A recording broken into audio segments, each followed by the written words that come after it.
12. A palavra de Monteiro. Os ensinamentos aqui são variados. Fora o amigo de Belarmino quem tomara a palavra. Mostrando agradável maneira de dizer, continuou. Há 3 anos sucessivos, venho diariamente ao centro de mensageiros e as lições são sempre novas. Tenho a impressão de que as bênçãos do Espiritismo chegaram prematuramente ao caminho dos homens. Se minha confiança no Pai fosse menos segura, admitiria essa conclusão. Belarmino, que observava atento os gestos do amigo, interveio, explicando. O nosso Monteiro tem grande experiência do assunto. Sim, confirmou ele. Experiência não me falta. Também andei às tontas nas semeaduras terrestres. Como sabem, é muito difícil escapar à influência do meio, quando em luta na carne. São tantas e tamanhas as exigências dos sentidos, em relação com o mundo externo, que não escapei, igualmente, a doloroso desastre. Mas, como? Indaguei interessado em consolidar conhecimentos. É que a multiplicidade de fenômenos e as singularidades mediúnicas reservam surpresas de vulto a qualquer doutrinador que possua mais raciocínios na cabeça que sentimentos no coração. Em todos os tempos, o vício intelectual pode desviar qualquer trabalhador mais entusiasta que sincero, e foi o que me aconteceu. Depois de ligeira pausa, prosseguiu. Não preciso esclarecer que também parti de a nosso lar, noutro tempo, em missão de entendimento espiritual. Não ia para estimular fenômenos, mas para colaborar na iluminação de companheiros encarnados e desencarnados. O serviço era imenso. Nosso amigo Ferreira pode dar testemunho, porquanto partimos quase juntos.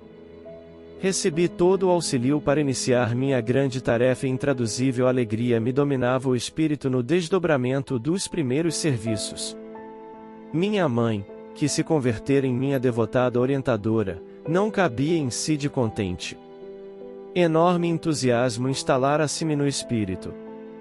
Sob meu controle direto estavam alguns médiuns de efeitos físicos, além de outros consagrados à psicografia e à incorporação, e tamanho era o fascínio que o comércio com o invisível exercia sobre mim, que me distrai completamente quanto à essência moral da doutrina. Tínhamos 4 reuniões semanais, às quais comparecia com assiduidade absoluta. Confesso que experimentava certa volúpia na doutrinação aos desencarnados de condição inferior. Para todos eles, tinha longas exortações decoradas, na ponta da língua. Aos sofredores, fazia ver que padeciam por culpa própria. Aos embusteiros, recomendava, enfaticamente, a abstenção da mentira criminosa. Os casos de obsessão mereciam-me ardor apaixonado. Estimava enfrentar obsessores cruéis para reduzi-los a zero, no campo da argumentação pesada. Outra característica que me assinalava a ação firme era a dominação que pretendia exercer sobre alguns pobres sacerdotes católicos romanos desencarnados, em situação de ignorância das verdades divinas. Chegava ao cúmulo de estudar, pacientemente, longos trechos das Escrituras, não para meditá-los com entendimento, mas por mastigá-los a meu bel prazer, bolsando-os depois aos espíritos perturbados, em plena sessão, com a ideia criminosa de falsa superioridade espiritual. O apego às manifestações exteriores desorientou-me por completo. Acendia luzes para os outros, preferindo, porém, os caminhos escuros e esquecendo a mim mesmo. Somente aqui, de volta, pude verificar a extensão da minha cegueira. Por vezes, após longa doutrinação sobre a paciência, impondo pesadíssimas obrigações aos desencarnados, abria as janelas do grupo de nossas atividades doutrinárias para descompor as crianças que brincavam inocentemente na rua. Concitava os perturbados invisíveis a conservarem serenidade para, daí a instantes, repreender senhoras humildes, presentes à reunião, quando não podiam conter o pranto de algum pequenino enfermo. Isso, quanto a coisas mínimas, porque, no meu estabelecimento comercial, minhas atitudes eram inflexíveis. Raro o mês que não mandasse promissórias a protesto público. Lembro-me de alguns varejistas menos felizes, que me rogavam prazo, desculpas, proteção. Nada me demovia, porém. Os advogados conheciam minhas deliberações implacáveis.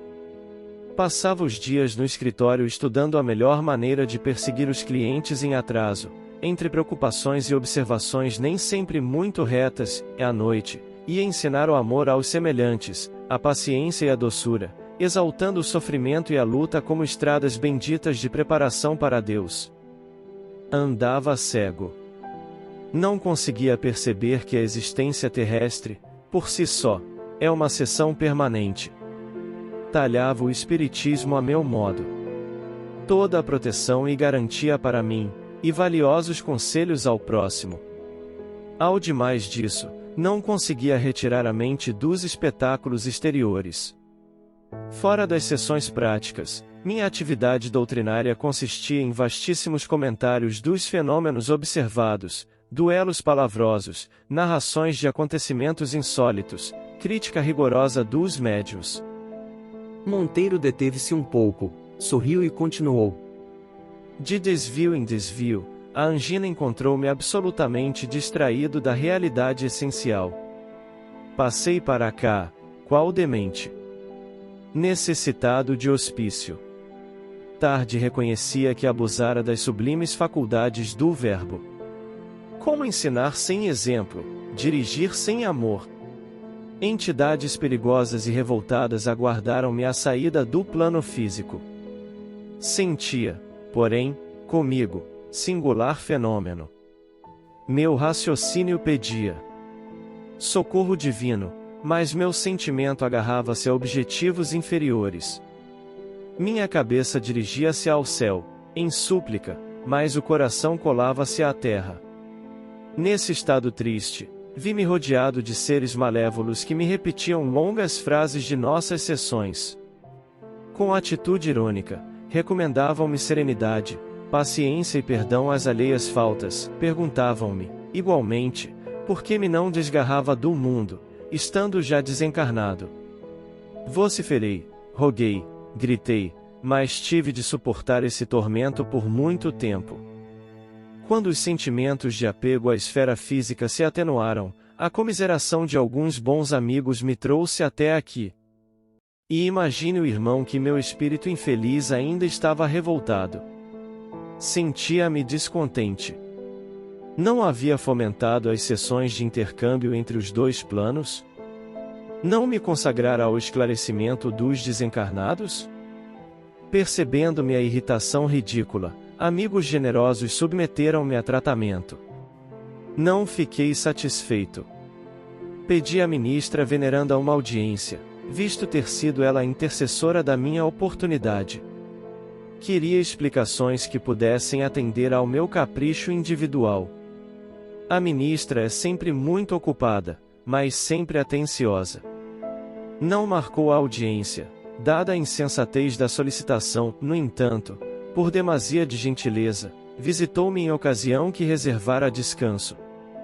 Crivei-lhe os ouvidos de lamentações, chorei amargamente. Durante 2 horas, ouviu-me a benfeitora por um prodígio de paciência evangélica.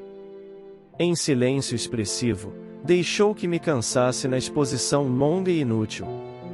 Quando me calei, à espera de palavras que alimentassem o monstro da minha incompreensão, veneranda sorriu e respondeu: Monteiro, meu amigo, a causa da sua derrota não é complexa, nem difícil de explicar. Entregou-se, você, excessivamente ao espiritismo prático, junto dos homens, nossos irmãos, mas nunca se interessou pela verdadeira prática do espiritismo junto de Jesus, nosso mestre. Nesse instante, Monteiro fez longa pausa, pensou uns momentos e falou, comovido: Desde então, minha atitude mudou muitíssimo, entendeu? Aturdido com a lição profunda, respondi, mastigando palavras, como quem pensa mais, para falar menos. Sim, estou procurando compreender.